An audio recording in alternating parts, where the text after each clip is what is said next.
인도하시는 우리 왕 되신 주님 앞에 우리 감사와 영광의 박수 올리겠습니다. 할렐루야, 아멘, 할렐루야. 우리 다 같이 일어나서 함께 찬양하시면서 나아가시겠습니다. 주는 나의 힘이요, 주는 나의 힘이요, 주는 나의 힘이요, 영원히 주를 의지하리. 주는 나의 힘이요, 주는 나의 힘이요, 주는 나의 힘이요, 영원히 주를 의지하리. 영원히 영원히, 아멘. 함께 고백합시다. 하늘 위에, 하늘 위에 주님 함께,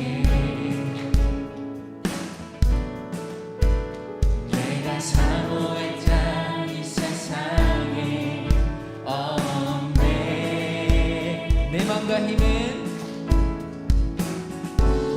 내 맘과 힘을 믿을 수 없네. 오직 한 가지, 오직 한 가지, 그 진리를 믿네. 주는 나의 힘이요, 주는 나의 힘이요, 주는 나의 힘이요, 영원히 주를 의지하리. 다시 한번, 주는 나의, 주는 나의 힘이요, 주는 나의 힘이요, 주는 나의 힘이요, 영원히 주를 의지하리.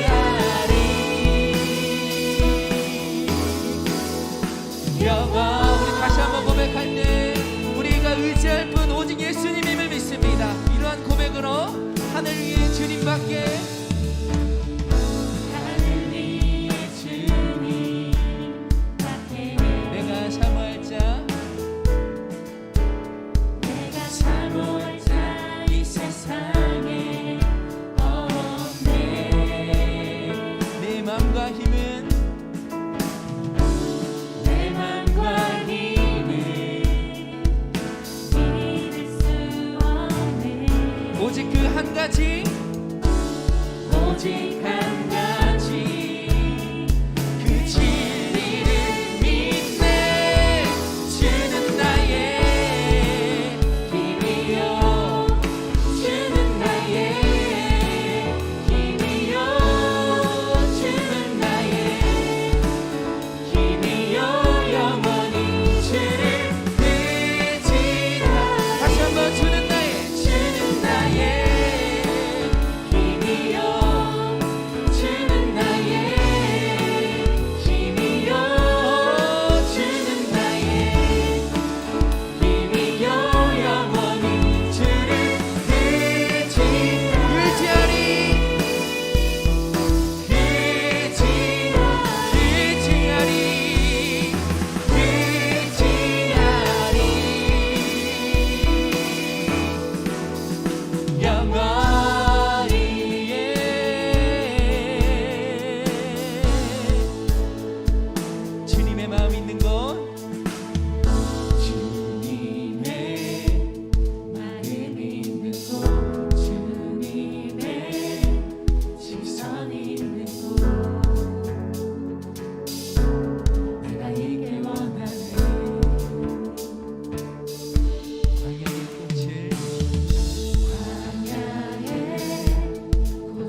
거룩하신 왕, 거룩하신 왕, 주님의 말씀 이루시네.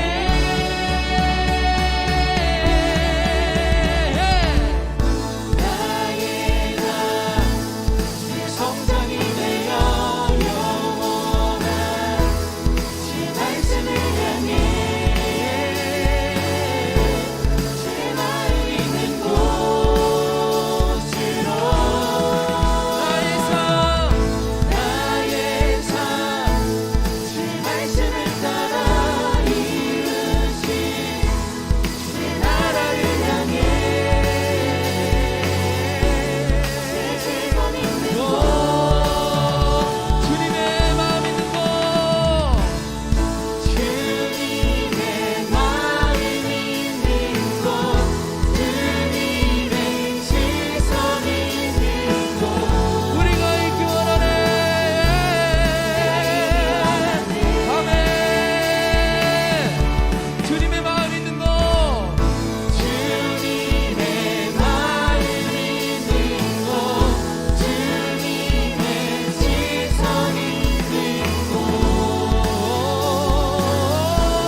할렐루야. 아멘. 할렐루야.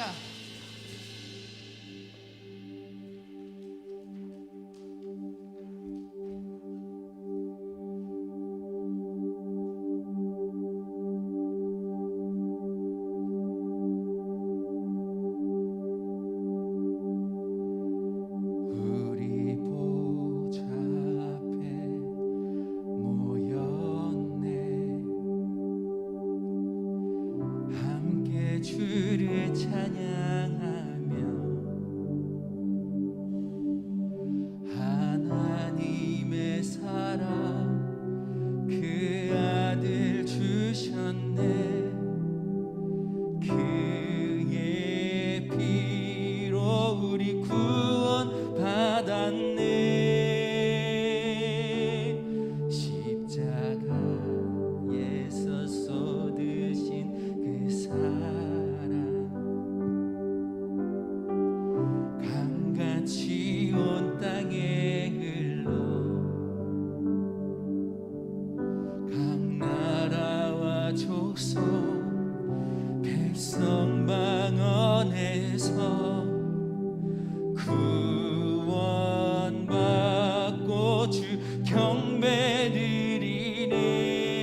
주여 듣는 믿음을 더하셔서 믿는 믿음을 더하여 주셔서 삶 가운데 나의 모든 환경 가운데 온전히 주님이 나타나시길, 온전히 주님이 모든 상황 가운데 나를 덮어주시길 기도하며 우리 시간 함께 이런 기도 제목으로 함께 주님 앞에 기도하시면서 나아가시겠습니다.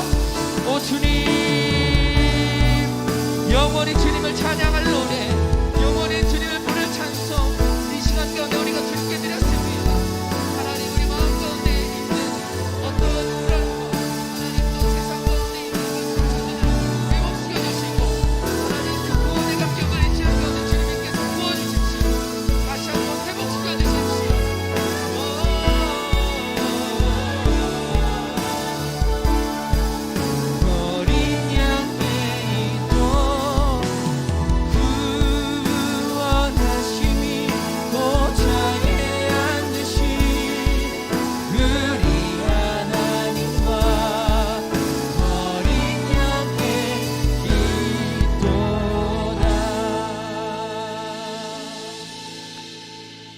자비로우신 하나님 아버지, 오늘도 복된 주일을 허락하여 주시고 또 하나님 앞에 나와서 우리를 구원하신 하나님과 보좌 위에 계신 어린 양 예수 그리스도를 찬양하며 경배할 수 있도록 인도하여 주심을 감사드립니다.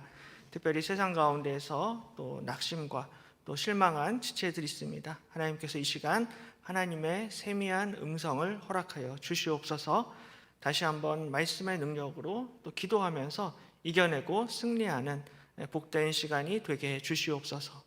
감사드리며 예수님의 이름으로 간절히 기도드립니다. 아멘.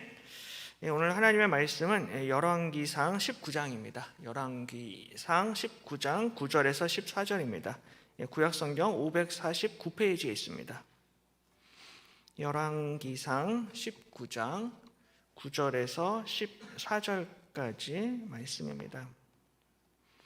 다 찾으셨으면 제가 먼저 읽고 우리 한 절씩 교독하겠습니다. 엘리야가 그곳 굴에 들어가 거기서 머물더니 여호와의 말씀이 그에게 임하여 이르시되 엘리야야 내가 어찌하여 여기 있느냐.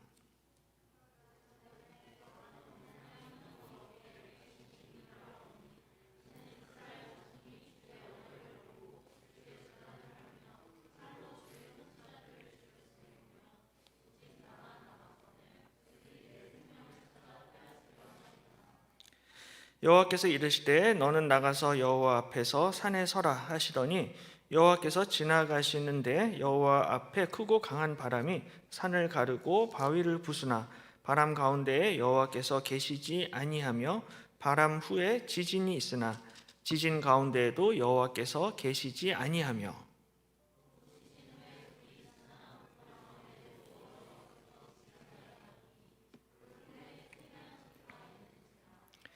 엘리야가 듣고 겉옷으로 얼굴을 가리고 나가 굴 어귀에 섬에 소리가 그에게 임하여 이르시되 엘리야야 내가 어찌하여 여기 있느냐.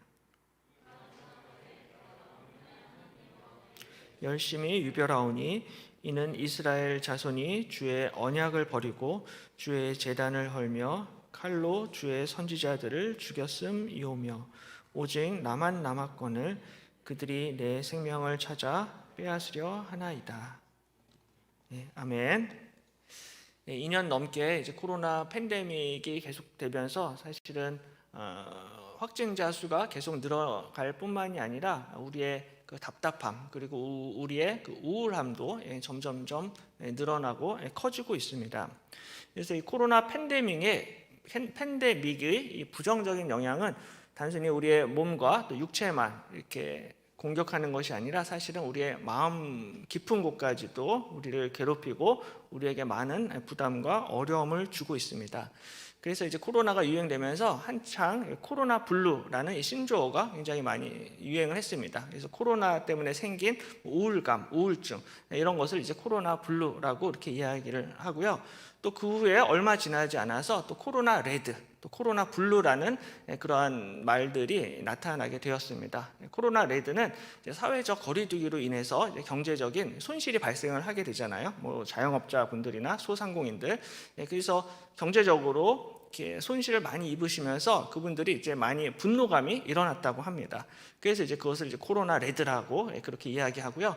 또 코로나 블랙도 있습니다. 코로나 블랙은 이제 이 코로나 상황이 금방 좀 끝날 줄 알았는데 계속 이제 2년, 3년 차가 되면서 길어지다 보니까는 이제 희망을 잃은 것 같은 그런 좌절감을 호소하시는 분들이 굉장히 많습니다. 그래서 이 코로나 블루도 그렇고 코로나 레드도 그렇고 코로나 블랙도 그렇고 전부 다 이 우리들의 인간의 멘탈과 좀 관련이 많이 있습니다. 그래서 사실은 요새는 이제 사람들이 이 팬데믹보다 사실은 이것을 멘탈 데믹이라고 이렇게 이야기를 해가지고 우리의 멘탈에 더 안 좋은 영향을 미치는 이런 코로나의 영향에 대해서 많이 이야기를 하고 있습니다. 그래서 우리 멘탈이 굉장히 그 정신 건강이 이제 그 좋지 못하는 그러한 상황 가운데 있는데 보건복지부에서 2021년도에 그 코로나19 국민 정신건강 실태 조사를 했습니다. 했더니 우리나라 국민 가운데에서 이제 5명 중에 1분 정도는 이제 우울함의 그 위험이 있다라고 그렇게 조사가 됐습니다. 근데 조사 결과를 보니까는 20대, 30대 분들이 60대 분들보다 그 우울 위험군 비율 가능성이 2배 정도 더 높은 것으로 그렇게 조사가 되었습니다. 젊은 사람들이면은 더 이렇게 우울함을 쉽게 이겨낼 수 있을 것 같은데 실제로 이제 조사를 해보니까는 20대, 30대 분들이 훨씬 더 이제 우울함의 위험이 높다라는 그러한 연구 결과입니다. 왜냐하면은 이유를 찾아보니까는 이 젊은 층의 경우에는 이제 그 오프라인에서의 교류가 원래 굉장히 활발을 했습니다. 그래서 사람 만나는 것도 이제 많이 좋아하고 그리고 해외 여행도 이제 많이 다니시고 또 자기 개발도 해야 되고요. 또 커리어도 이렇게 쌓아가야 하는 그런 중요한 시기가 이제 20대, 30대 시기잖아요. 근데 이제 그렇게 열심히 밖에서 뭔가 사회 활동을 하고 해야 되는데 이 코로나 때문에 전혀 그런 것들을 하지 못하다 보니까는 더 많이 이 정신적인 스트레스를 받았다라는 것이죠. 뿐만 아니라 또 20, 30대 분들은 또 SNS나 뭐 소셜 미디어 이런 것들을 굉장히 많이 하시잖아요. 근데 이제 그런 거 보면 항상 이제 타인과 자신을 비교하면서 자존감이 떨어지는 경우도 굉장히 많다라고 합니다. 그래서 시중에 어떤 책을 보니까는 책 제목이 인스타그램에는 절망이 없다라는 그러한 책 제목도 있습니다. 그러니까는 인스타나 뭐 소셜 미디어 하시는 분들은 아시겠지만 항상 거기 이제 올라온 글이나 사진이나 이런 거 보면은 항상 이제 플렉스나 뭐 행복, 뭐 얼짱, 또 맛집, 뭐 몸짱 이런 것들로 가득하잖아요. 그러니까 거기에는 인스타에는 절망스러운 부분이 하나도 없습니다. 어두운 부분이 하나도 없고 정말 나만 빼놓고는 모든 사람들이 다 잘 나가고 행복해 보이는 그러한 그 모습들을 보게 된다는 것이죠. 그래서 이제 그런 것들을 보다 보면은 스스로의 자존감이 낮아진다라는 그러한 이야기입니다. 이것은 비단 세상 사람들뿐만이 아니라 사실은 우리 그리스도인들도 좌절감과 영적인 침체를 경험을 할 때가 있습니다. 우리가 열심히 이렇게 주일날도 놀러 가지 않고 교회에 나오잖아요. 교회 나와서 또 신앙생활도 하고 또 순모임도 하고 하나님을 예배하면은 하나님이 사실은 우리한테 복을 좀 주셔야 되잖아요. 그렇죠? 복도 주시고 또 우리가 더 잘 되고 또 성공하는 이러한 모습을 보아야 하는데 오히려 그렇지 못하고 오히려 세상에 믿지 않는 친구들이 훨씬 더 성공하고 잘 되고 결혼도 잘하고 취직도 잘하는 이러한 모습을 우리가 볼 때가 많이 있습니다. 그래서 이제 교회에 나오는 나는 이렇게 되는 일도 없고 뭐 취업도 잘 안 되고 결혼도 못 하고 있는데 세상 친구들은 너무나 이게 잘 되는 그러한 모습을 보면서 이제 비교가 되죠. 비교가 되고 또 낙심하게 되고 실망할 수 있습니다. 오늘 본문에 등장하는 엘리야라는 선지자도 역시 그러한 낙심과 또 실망과 영적인 침체를 경험하고 있습니다. 이 선지자 엘리야는 아시는 것처럼 구약을 대표하는 선지자입니다. 구약을 대표하는 특별히 능력의 선지자라고 그렇게 이야기합니다. 워낙 이 능력과 표적과 기적을 많이 행했던 선지자가 엘리야 선지자입니다. 이처럼 위대했던 선지자였지만은 오늘 본문을 보시면은 이 선지자가 말할 수 없는 낙심과 또 좌절과 또 영적인 침체를 경험하는 모습을 볼 수가 있습니다. 그래서 오늘은 이 말씀을 통해서 어떻게 하면 이 그리스도인들이 우리에게 다가오는 낙심과 또 절망감 또 영적인 침체를 이겨내고 극복할 수 있는가 함께 같이 은혜를 나누기를 원합니다. 가장 먼저는 우리가 이 낙심과 영적인 침체를 이겨내기 위해서는 그리스도인들도 얼마든지 우리가 실망할 수 있다. 그리스도인들도 낙심하고 때로는 좌절할 수 있다라는 사실을 기억을 할 필요가 있습니다. 그러니까는 교회 다니고 예수님을 믿는다라고 해서 우리가 항상 영적인 슈퍼맨이 될 수는 없는 것이죠. 항상 교회 안에서 누구나 다 인싸가 될 수는 없다라는 것입니다. 때로는 우리가 실망할 때도 있어요. 그리고 낙심할 때도 있고 정말로 무너질 때가 있습니다. 이것은 그리스도인이라고 해서 예외가 되지는 않는다라는 것입니다. 오늘 본문 앞에 그 열왕기상 18장을 보시면은 이제 그 엘리야 선지자가 바알과 아세라 선지자들, 거짓 선지자들 850명과 갈멜산에서 대결하는 유명한 장면을 볼 수가 있습니다. 그러니까 850대 1이 유명한 갈멜산 대결 장면입니다. 그래서 숫자적으로는 엘리야가 절대적으로 불리했죠. 근데 아시는 것처럼 엘리야가 이 전쟁에서, 이 대결에서 승리하게 됩니다. 하나님 응답하여 주시옵소서라는 엘리야의 부르짖음과 호소에 하나님이 응답하십니다. 그래서 하늘로부터 불이 내려와서 제단을 불사르게 되고 엘리야가 극적인 승리를 거두게 됩니다. 그래서 그 엘리야가 이 놀라운 승리를 거둔 후에 그 수백 명의 바알 선지자를 그 기손 시내가에서 전부 다 칼로 죽여버립니다. 도륙을 해버립니다. 누가 보더라도 엘리야의 분명한 승리인 것이죠. 그리고 오늘 본문의 그 열왕기상 19장에서는 이 놀라운 승리 이후에 벌어진 사건들을 기록을 하고 있습니다. 이렇게 놀라운 승리를 했어요. 놀라운 기적과 표적을 하나님께서 엘리야에게 베풀어 주셨습니다. 이렇게 되면 이제 앞으로 엘리야는 더 형통하고 더 잘되고 승승장구해야 되잖아요. 어마어마한 하나님이 기적과 승리를 주셨으니까는. 근데 그렇지를 못하고 상황이 정반대로 돌아가게 됩니다. 아합 왕과 이세벨이 정말 이 놀라운 하나님의 기적과 표적을 보았으면은 이제는 그들도 좀 회개를 해야 되잖아요. 하나님 잘못했습니다. 하나님께 돌아오고 그래야 되는데 본문을 보시면은 오히려 이 이세벨이 회개를 하지 않고요. 내가 오늘 24시간 안에 반드시 선지자 엘리야를 죽이겠다라는 이러한 맹세를 하게 됩니다. 굉장히 완악한 왕비였습니다. 그러니까는 근데 엘리야가 이 소식을 듣게 됩니다. 이세벨 왕비가 나를 24시간 안에 죽이겠다라는 이 소식을 듣고 나서는 이제 도망을 치게 되고 홀로 광야로 들어가게 됩니다. 그래서 오늘 본문 위에 4절에 보면은 유명한 고백을 합니다. 한 로뎀나무 아래에 앉아서 자기가 죽기를 원하여 이르되 여호와여 넉넉하오니 지금 내 생명을 거두시옵소서. 나는 내 조상들보다 낫지 못하니이다 라는 유명한 로뎀나무 아래에서 기도 고백을 하게 됩니다. 지금 너무 내가 힘드니까는 하나님 차라리 나를 죽여주십시오 라고 그렇게 기도합니다. 그러니까 하나님 저는 충분히 정말 할 만큼 했습니다. 할 만큼 했고 난 더 이상은 진짜 못 해먹겠습니다. 그러니 이제 나의 생명을 거두어 주시옵소서라고 엘리야가 그렇게 기도합니다. 사실 엘리야가 이제 며칠 전만 하더라도 기세등등하게 하늘로부터 응답을 받고 나서 수백 명의 바알 선지자들을 도륙을 했던 사람이 엘리야입니다. 이렇게 놀라운 승리를 거두었는데 불과 며칠이 지나서는 하나님 이제 더 이상 저는 못 해먹겠습니다. 이제 나의 생명을 거두어 주십시오. 나를 죽여주십시오라고 그렇게 엘리야가 기도하고 있습니다. 사실 엘리야는 구약성경 전체를 통틀어서도 가장 능력을 많이 행했던 그런 선지자였습니다. 위대한 선지자인 것이죠.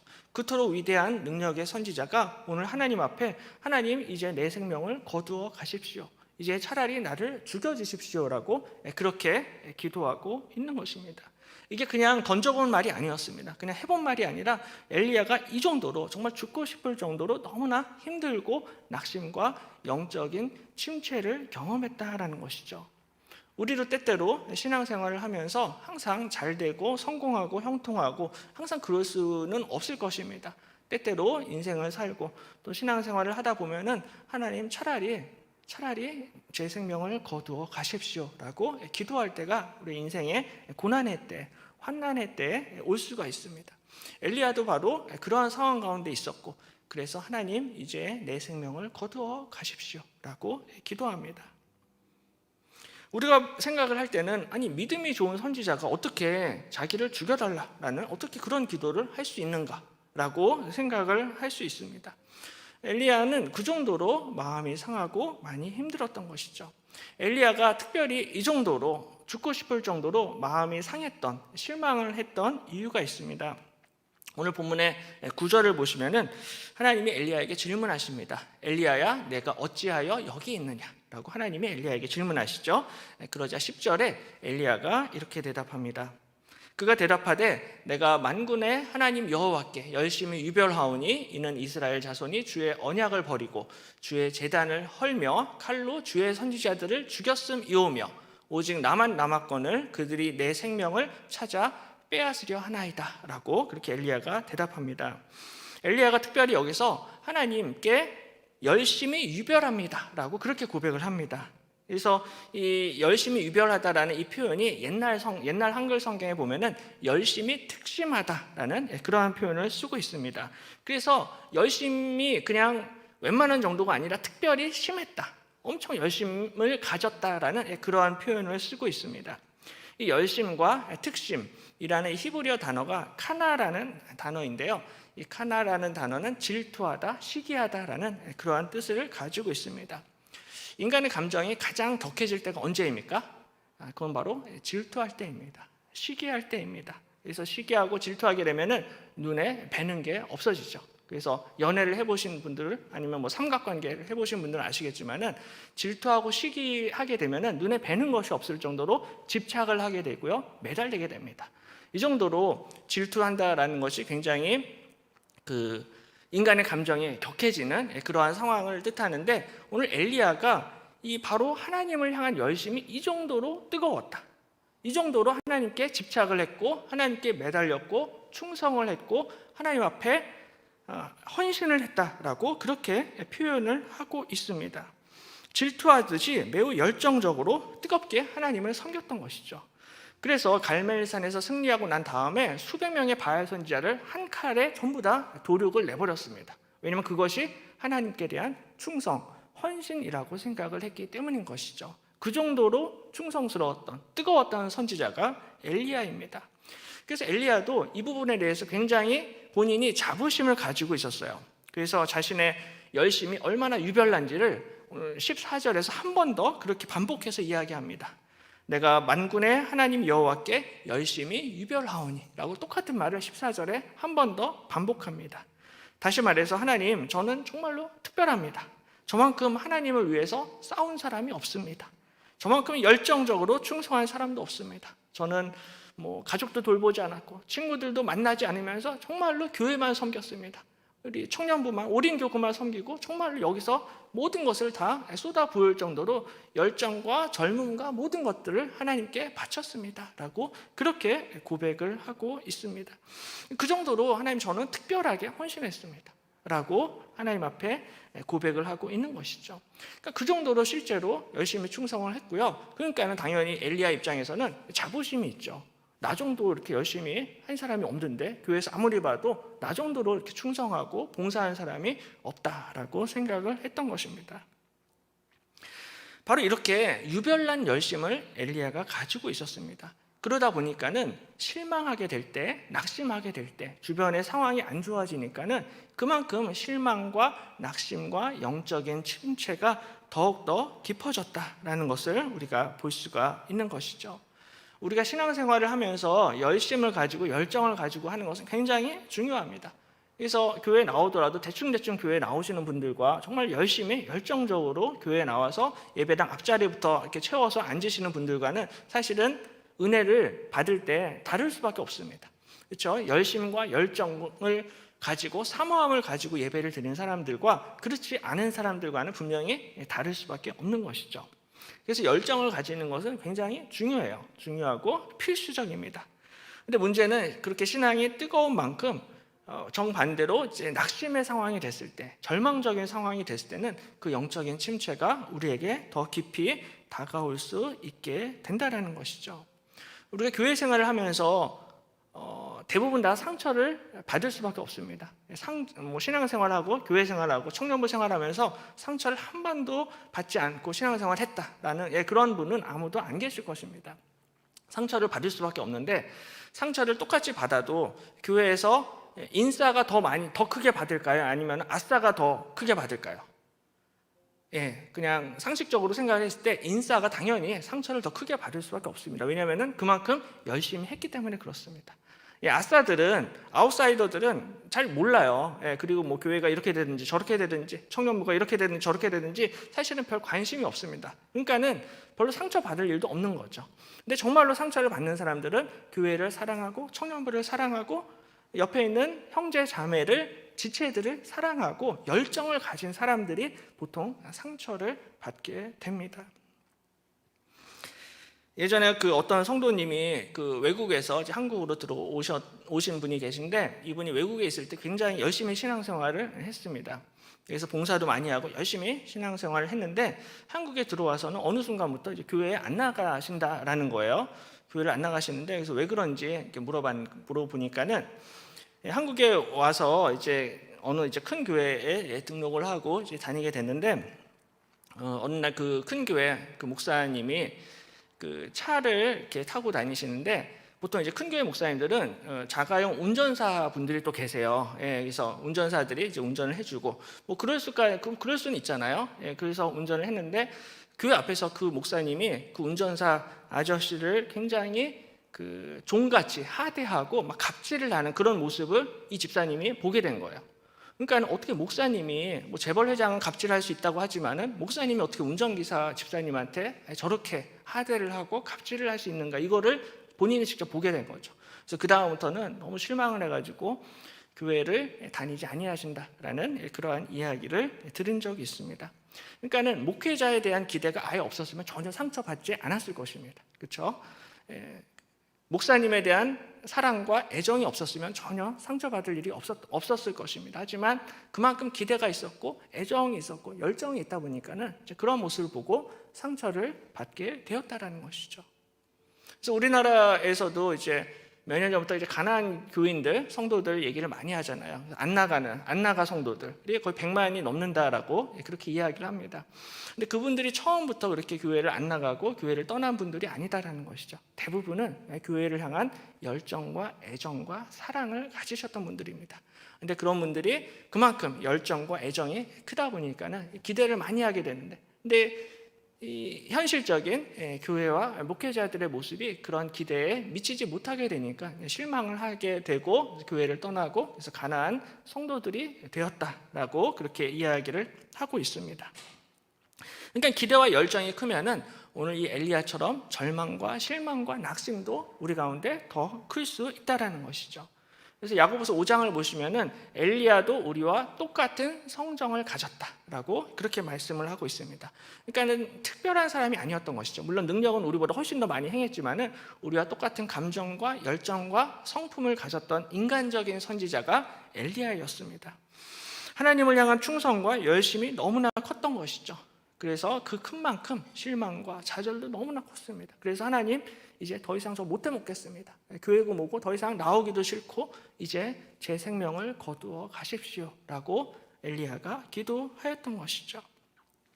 엘리야는 이처럼 죽여달라고 이렇게 기도를 했지만은 하나님께서는 그럼에도 불구하고 엘리야를 그냥 내버려 두지 아니하십니다. 하나님께서는 오늘 본문을 보시면은 엘리야를 다시 회복시키십니다. 따라서 또 한 가지 우리가 기억을 해야 할 것은, 하나님께서는 우리의 낙심과 우리의 침체와 우리의 절망을 그냥 내버려 두시지 않고 반드시 회복시키시는 분이시다라는 사실을 기억을 하시기를 바랍니다. 하나님께서는 우리의 낙심과 우리의 절망을 그냥 내버려 두지 아니하십니다. 오늘 엘리야에게도 하나님이 천사를 보내십니다. 천사를 보내서 천사가 엘리야를 어루만지고요, 엘리야에게 떡과 물을 먹입니다. 그러니까 좀 뭔가 먹으니까 엘리야가 다시 힘이 나잖아요. 힘이 나서 40일을 밤낮으로 걸어서 하나님의 산 호렙산에 도착을 하게 됩니다. 이 구약 성경에서 호렙산은 신의 산이라고도 그렇게 이야기를 하게 되는데요. 구약 성경에서 굉장히 제일 유명한 산이죠. 호렙산, 신의 산. 그리고 가장 상징성이 큰 산이 호렙산입니다. 왜냐하면 모세가 하나님을 만나서 십계명을 받았던 산이 바로 호렙산, 신의 산입니다. 그리고 거기서 놀라운 하나님의 임재와 능력을 체험했던 산이 바로 호렙산, 신의 산입니다. 그러니까는 호렙산은 역사적으로 혹은 영적으로 굉장히 의미가 있었던 그러한 산이었던 것이죠.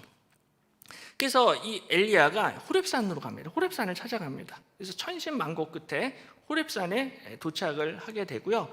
그 호렙산에서 하나님이 엘리야에게 질문하십니다. 9절에 보시면은 엘리야가 그곳 굴에 들어가 거기서 머물더니 여호와의 말씀이 그에게 임하여 이르시되 엘리야야 내가 어찌하여 여기 있느냐라고 질문하십니다. 네가 어찌하여 여기 있느냐? 네가 지금 왜 호렙산에 왔느냐? 도대체 어떤 목적을 가지고 네가 호렙산에 온 것이냐라고 하나님이 질문하십니다. 하나님이 이렇게 질문하실 때는 이유가 있으시겠죠. 그렇죠? 이유가 있었습니다. 왜냐하면은 엘리야가 그냥 이 호렙산에 온 것이 아니었기 때문입니다. 엘리야에게 어떤 목적이 있었어요. 엘리야에게 어떤 꿍꿍이 속이 있었던 것입니다. 그래서 그걸 가지고서는 호렙산에 찾아왔던 것이죠. 호렙산은 아까 말씀드렸듯이 그 모세가 하나님을 만난 산입니다. 그리고 모세가 하나님으로부터 능력을 받았던 하나님의 임재를 경험했던 산이 바로 호렙산입니다. 그래서 엘리야가 다시 호렙산을 찾아왔던 이유는 본인이 모세처럼 한 번 더 하나님의 임재와 능력을 체험하기를 원했기 때문인 것이죠. 옛날 모세를 만나 주셨던 것처럼 하나님 이제 저에게도 한번 나타나셔서 저에게 능력을 베풀어 주십시오. 저에게 하나님의 임재를 경험할 수 있도록 은혜를 베풀어 주십시오라는 그러한 소망, 그러한 바람을 가지고 엘리야가 호렙산을 방문을 하게 되었던 것입니다. 그래서 하나님으로부터 능력을 받아서 내가 아합과 이세벨로부터 당한 것들을 똑같이 갚아주기를 원했습니다. 마치 모세가 하나님의 능력으로 그 바로 왕을 멸망시키고 승리했던 그 놀라운 모세의 능력을 엘리야도 가지고 싶었던 것이죠. 그래서 지난번에 내가 당한 거 이번에 내가 다시 한번 갚아줘야겠다라는 그러한 생각을 가지고 있었습니다. 모세처럼 그러한 능력을 기대하고서는 오늘 호렙산을 방문을 하게 되었던 것이죠. 하나님이 이걸 아셨어요. 이 엘리야의 속마음을 아셨습니다.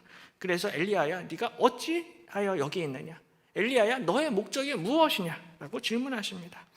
이 질문에 대해서 엘리야가 10절에 대답합니다.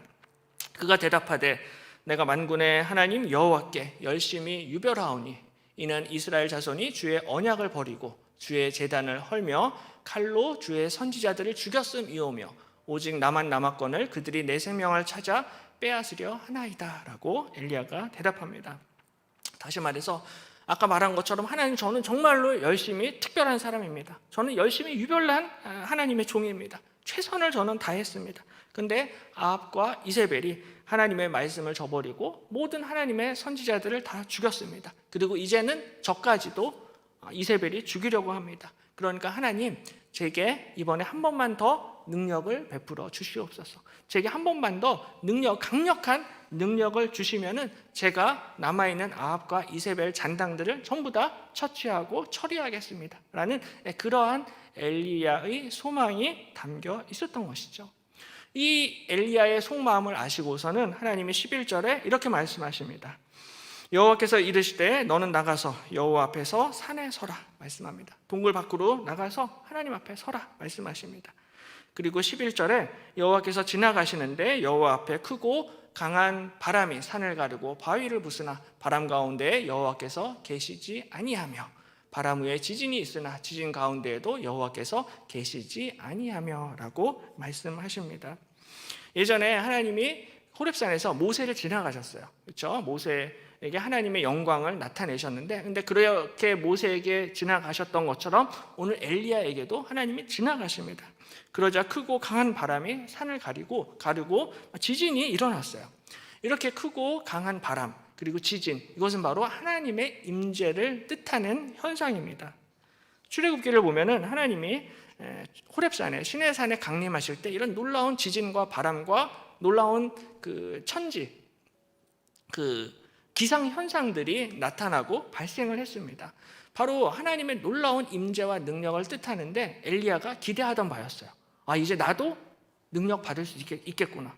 이렇게 하나님이 나한테 뭔가 모세처럼 주시겠구나 라고 생각을 했을 것입니다. 근데 오늘 본문을 자세히 보시면은 하나님이 그 가운데 계시지 아니하였더라 라고 말씀하고 있습니다. 출애굽기에서는 분명히 모세에게 바람도 나고 지진도 생겼을 때 모세와 함께 하셨습니다. 근데 오늘 엘리야에게는 지진도 보이시고 바람도 있긴 했지만은 하나님이 그 가운데 계시지 아니하였더라라고 말씀합니다. 12절에 지진 후에 불이 있으나 불 가운데에도 여호와께서 계시지 아니하더니 말씀합니다. 분명히 불 가운데에서 그 떨기나무, 호렙산에 불타는 떨기나무에서 하나님이 모세에게 나타나셨잖아요. 그럼 이번에 엘리야한테도 나타나셔야 되잖아요. 근데 불은 보이긴 했는데 하나님은 그 가운데 계시지 아니하더니라고 말씀을 하고 있습니다. 이 모든 놀라운 표적이 다 끝난 후에 하나님께서 세미한 음성, 세미한 소리를 들려주십니다. 12절에 불 가운데에도 여호와께서 계시지 아니하더니 불 후에 세미한 소리가 있는지라 라고 말씀합니다. 바람과 지진과 불 가운데는 계시지 않았지만 그 후에 조용히 말씀하십니다. 13절에 엘리야가 듣고 겉옷으로 얼굴을 가리고 나가 굴 어귀에 섬에 소리가 그에게 임하여 이르시되 엘리야야 내가 어찌하여 여기 있느냐라고 또 한 번 하나님이 질문하십니다. 하나님이 똑같은 질문을 또 던지시죠.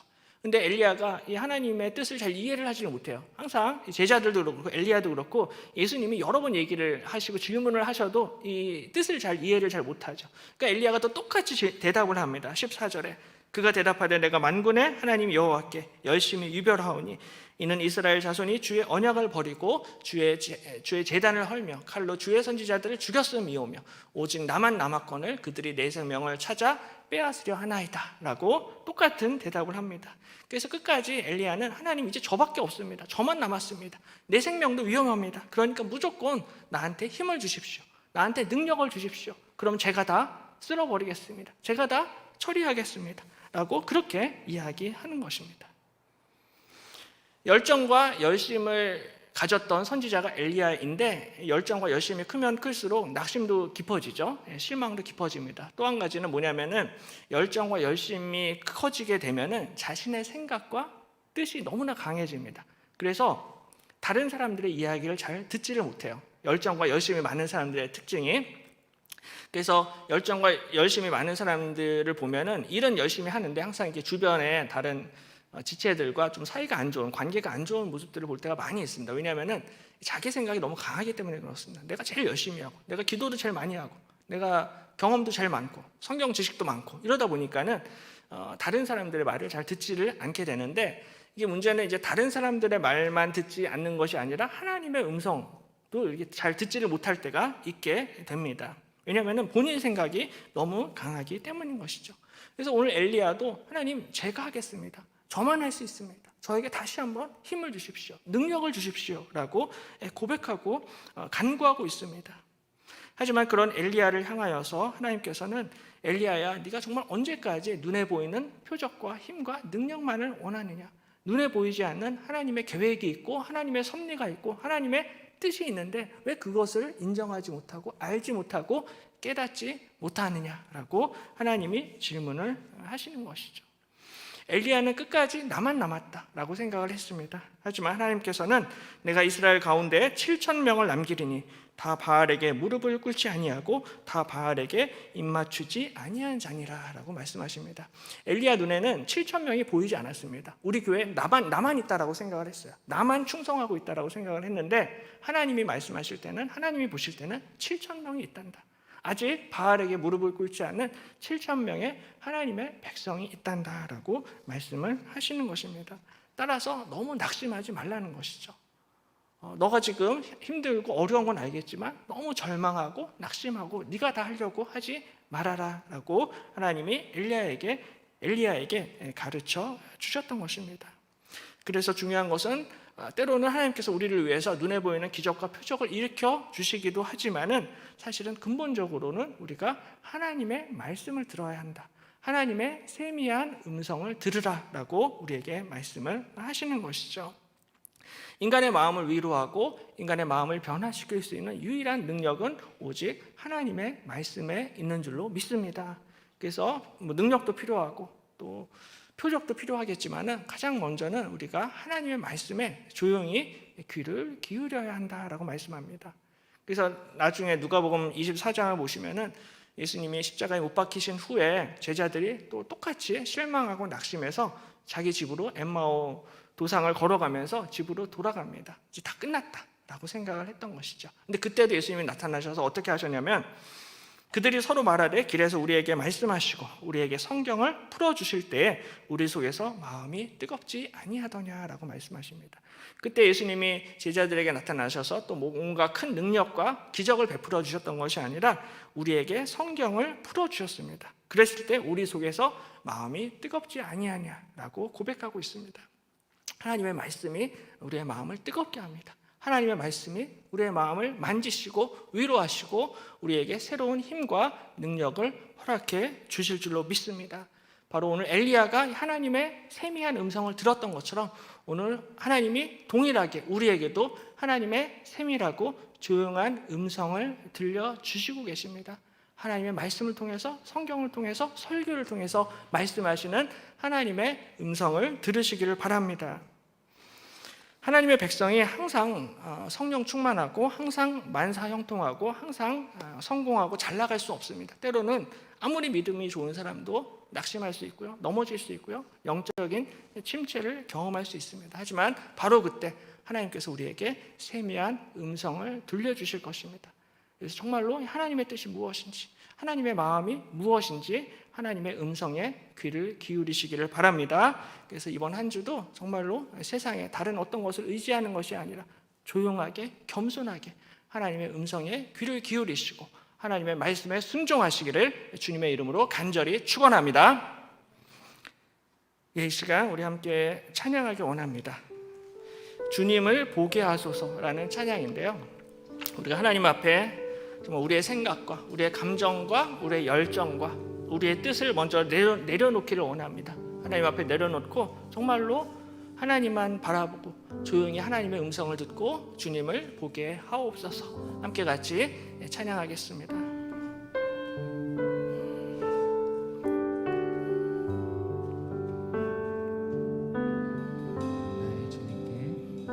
나의 주님께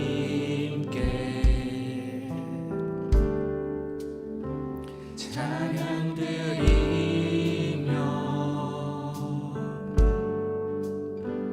그 크신 사랑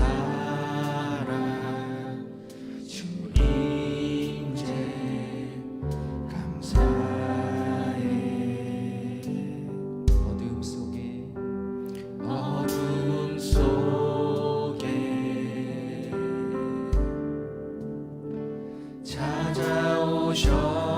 찾아오셔서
우리 말씀 생각하면서 함께 기도하기를 원합니다. 이 시간 엘리야처럼 우리의 열심과 우리의 열정과 우리의 뜻이 있지만 때로는 우리가 깊이 낙심하고 또 실망하고 좌절하고 영적인 침체를 경험할 때도 있습니다.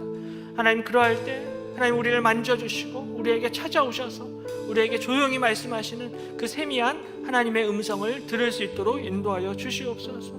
하나님의 음성 앞에 내 뜻을 내려놓게 하시고 내 생각을 내려놓게 하시고 내 열정과 내 마음도 내려놓게 하여 주시고 오직 전적으로 온전히 하나님의 말씀에 하나님의 음성에 순종할 수 있도록 인도하여 주시옵소서. 이 시간 간절하게 한번 기도하겠습니다. 하나님 아버지, 주님 지켜주시고 인도하여 주시옵소서. 주님 아버지,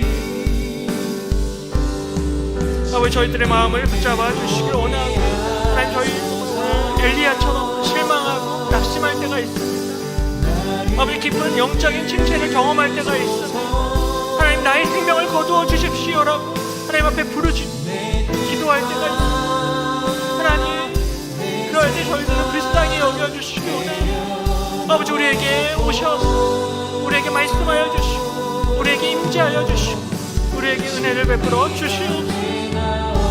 주신 하나님 아버지, 우리의 생각을 내려놓기 원합니다. 우리의 마음을 내려놓기 원합니다. 우리의 고집을 내려놓기 원합니다. 주님, 주의 뜻을 보여주옵소서. 아버지, 주님을 보게 하시고 주의 음성을 듣게 하여 주시옵소서. 주님 잡아주시고 은혜를 베풀어 주시옵소서.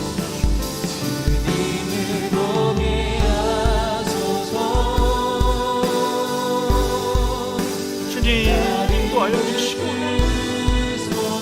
주의 음성을 허락하여 주시옵소서. 주의 영광을 보여주시기 원합니다. 주님 도와주시기 원합니다. 붙잡아 주시옵소서. 역사하여 주시옵소서. 만져주시옵소서. 말씀하여 주시옵소서. 말씀하여 주시옵소서. 은혜를 베풀어 주시옵소서. 아버지, 도와주시고 은혜를 베풀어 주시옵소서. 주님 잡아주시옵소서.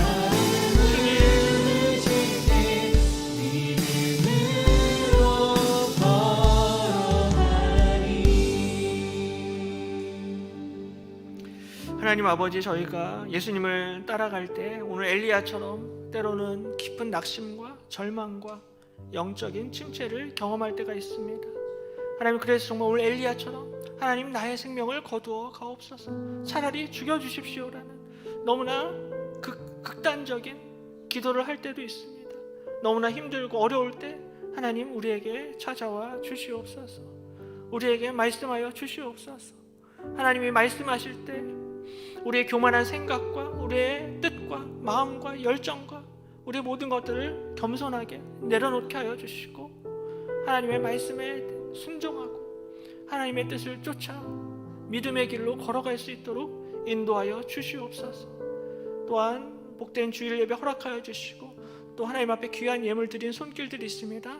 주님께서 기억하여 주시고 더 풍성한 은혜로 채워 주시옵소서. 감사드리며 예수님의 이름으로 간절히 기도드립니다. 아멘. 이 시간 봉헌하겠습니다.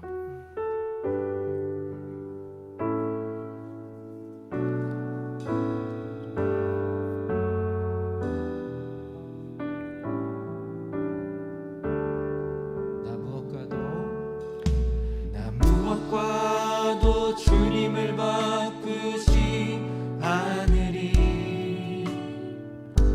다른 어떤 은혜 구하지 않으리. 오직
함께 교회 소식을 전하도록 하겠습니다.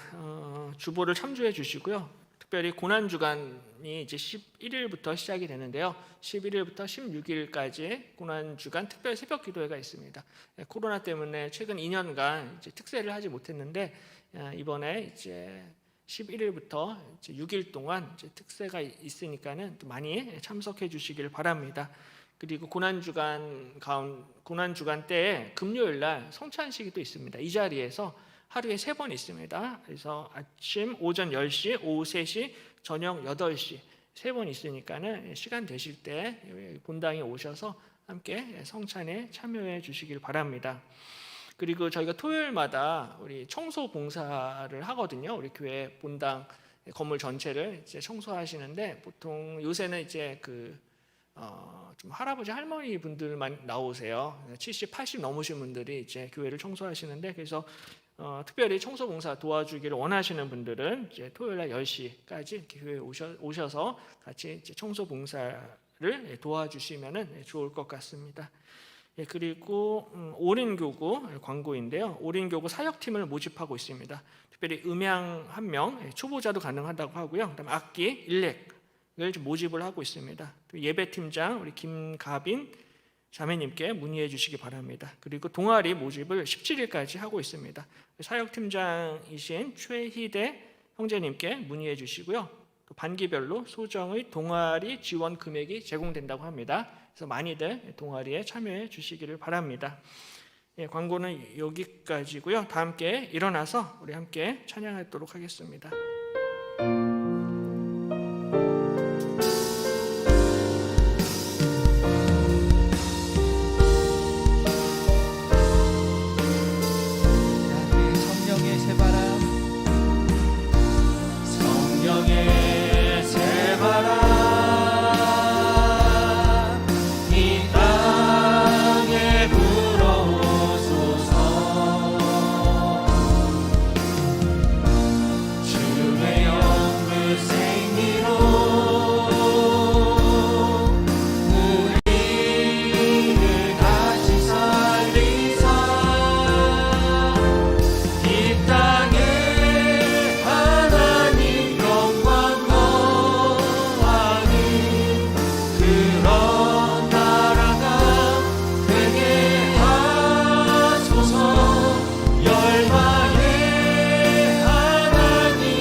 이제는 우리 주 예수 그리스도의 은혜와 하나님 아버지의 무한하신 사랑과 성령님의 감화 감동 위로하심이 낙심과 절망 가운데에서도 세미한 하나님의 음성을 들으시고 하나님의 말씀에 순종하기를 원하시는 사랑하는 모든 하나님의 백성과 자녀들 머리 위에 함께 하시기를 간절히 축원하옵나이다.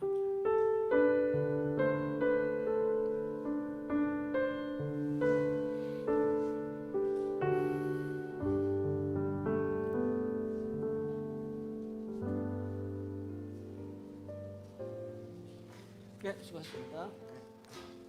네, 수고하셨습니다.